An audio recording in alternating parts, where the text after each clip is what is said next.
In today's video, I'm going to teach you how to validate email addresses. If you work with contact lists or sign-up data, making sure each email address is formatted correctly can save you a lot of time and bounced messages. We're going to use the ISOmail function to quickly check whether each entry looks like a valid email address, and the spreadsheet will return a simple true or false for each one. Here's what ICmail does behind the scenes. It looks at a cell and evaluates whether the text follows the general pattern of an email address. That means it checks for a single at symbol, characters before and after it, and a domain structure that makes sense. It's important to know that this is a format check only. A result of true means the address looks properly structured, but it doesn't guarantee the mailbox actually exists or can receive mail. Think of it as the first fast filter to catch obvious typos. Start by picking a new, empty column to display your results so you keep your original data intact. Click into cell L2, then type the formula exactly as follows: ICmail J2. Press enter and you'll immediately see either true or false.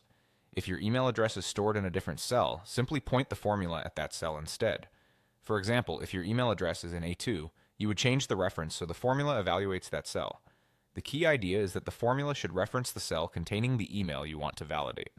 Once you see your first result, apply the same check to the rest of your list. Hover over the small square in the bottom right corner of the cell with the formula until your cursor changes. Then click and drag it down through the rows you want to validate. As you drag, the formula updates automatically for each row, and you'll get a column filled with true or false results that align with each email address in your dataset. Interpreting the results is straightforward. True means the entry follows the general email format, while false signals something is off, like a missing it symbol, extra punctuation, or a malformed domain. If you notice unexpected false results, scan the original entries for stray spaces or punctuation marks that might have slipped in. Likewise, if something shows true but still looks suspicious, remember this check is about structure, not deliverability, so consider additional verification later if needed. That's it. With just one formula and a quick drag, you can validate email formatting across your entire list in seconds.